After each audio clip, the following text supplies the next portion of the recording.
Bienvenidos a Charlas en la U, el programa de opinión de la Universidad del Valle. Nuestro invitado de hoy es una persona que ha tenido como marca de fábrica en su vida la rebeldía.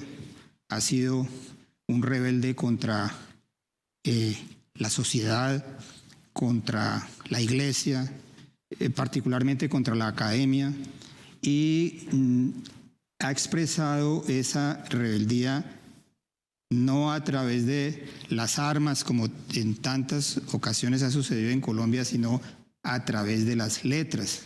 Se trata del poeta y escritor J. Mario Arbeláez, a quien le doy la bienvenida a este programa y le agradezco mucho que haya aceptado su participación en él.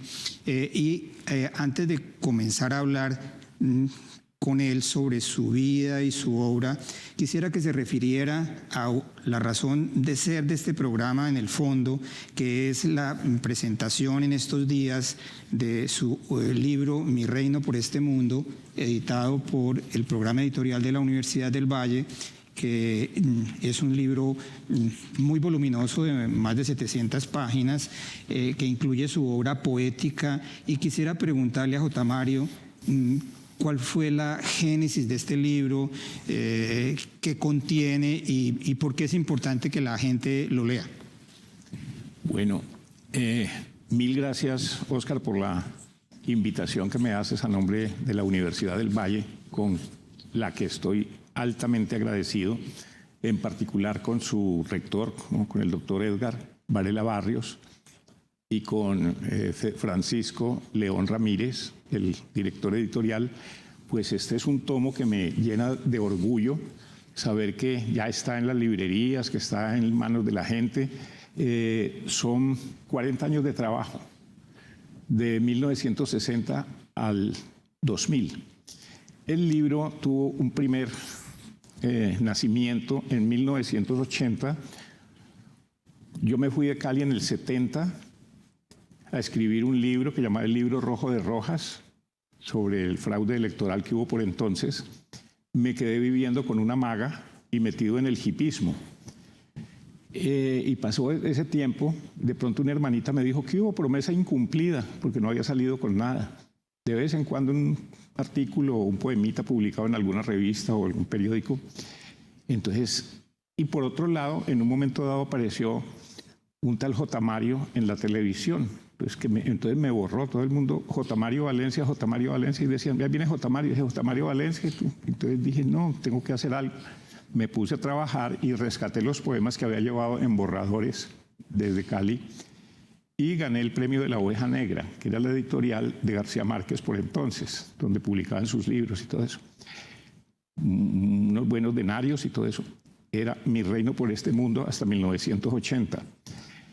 Pasaron pues otros 40 años y dije, voy a reunir los poemas anteriores más los que hice entre el 80 y el 2000, y esa es la totalidad, contiene 12 libros unidos en un solo tomo.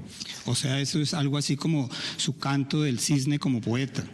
En cierta forma sí, pero de la primera fase de un tipo de expresión que venía muy influenciada por los movimientos de vanguardia franceses, particularmente el futurismo, el dadaísmo y el surrealismo.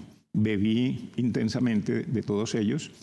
Y posteriormente también hubo una influencia un poquito más cercana, pues casi paralela, que fue la generación Beat norteamericana, que pues comandaba con Jack Kerouac, novelista, el poeta de Aullido, Allen Ginsberg.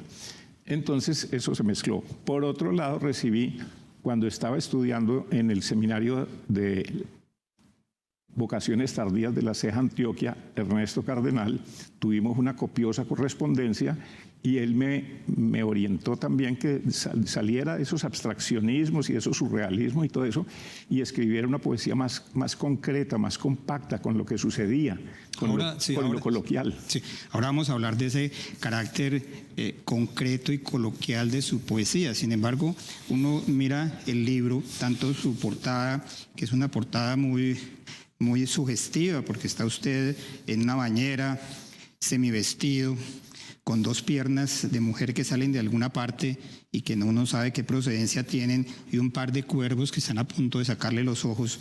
Y en la contraportada está usted muy juvenil y lampiño, con la capa de Neptuno y el tridente de Neptuno rodeado de nereidas desnudas. Y entonces uno abre el libro y la portada y dice, esto va a ser un libro de erotismo, pero yo no veo, porque yo he estado hojeando con cuidado el libro, que haya un elemento erótico muy poderoso, erotismo en el sentido de la fantasía y la sugestión que despierte pues el deseo sexual, sino es más bien como una versión muy directa de la aproximación hacia el sexo.